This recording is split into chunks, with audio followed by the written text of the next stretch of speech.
চাকরিহারাদের সঙ্গে বৈঠকে এখনো পর্যন্ত কোনো রকম কোনো জট কাটলো না।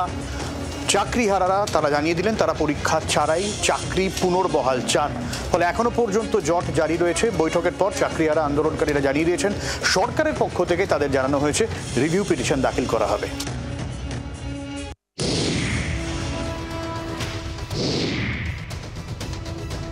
আন্দোলনকারী চাকরিহারাদের দাবি মেনে বৈঠকে বসেন রাজ্যের শিক্ষা দপ্তরের প্রতিনিধি।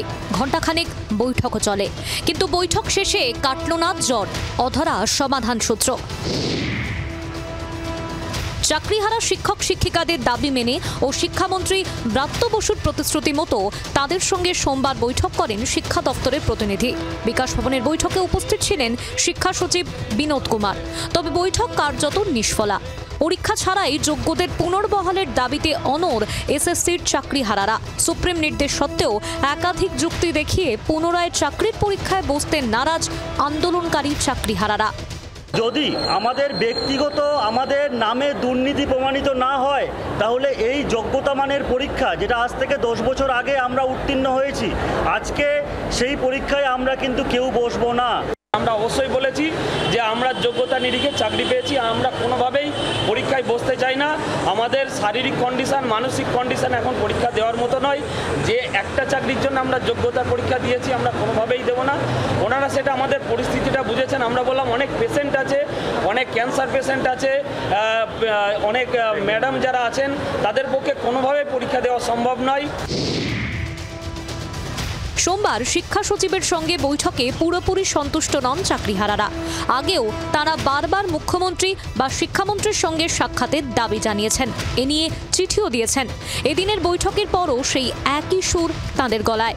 শিক্ষামন্ত্রী না থাকায় আমরা কিছুটা আশাহত হয়েছি, কারণ যে প্রশ্নগুলো আমাদের ছিল সেগুলোর সব উত্তর ওনাদের কাছে ছিল না।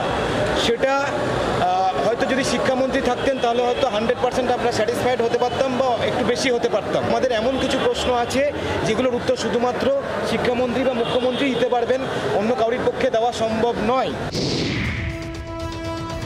চাকরিহারাদের অভিযোগ আদালত সুবিচার দিতে পারেনি, তাই এবার আর শুধু বাংলা নয়, দিল্লিমুখী হবে আন্দোলন। হুঁশিয়ারি আন্দোলনকারী চাকরিহারাদের। আন্দোলনের অভিমুখ যেটা হবে সেটা শুধুমাত্র আর পশ্চিমবঙ্গমুখী হবে না, দিল্লিমুখীও হবে। এবং আন্দোলনের রূপরেখা আমাদের পরিবর্তন হচ্ছে। আমরা বিশ্বাস করি যে আমাদের আধিকারিকদের দুর্নীতির জন্য যতটা দায়ী এখানে, কিন্তু কোর্টও আমাদের দিকটা দেখেনি, মানবিকতার গ্রাউন্ডে দেখেনি এবং আমাদের সঙ্গে ন্যায় হয়নি। তবে আন্দোলনকারী চাকরিহারাদের দাবি কতখানি মেটে তাই এখন দেখার। অয়ন ঘোষাল ও অয়ন শর্মার রিপোর্ট, জি 24 ঘন্টা। বাংলার আওয়াজ, বাঙালির আবেগ, জি 24 ঘন্টা।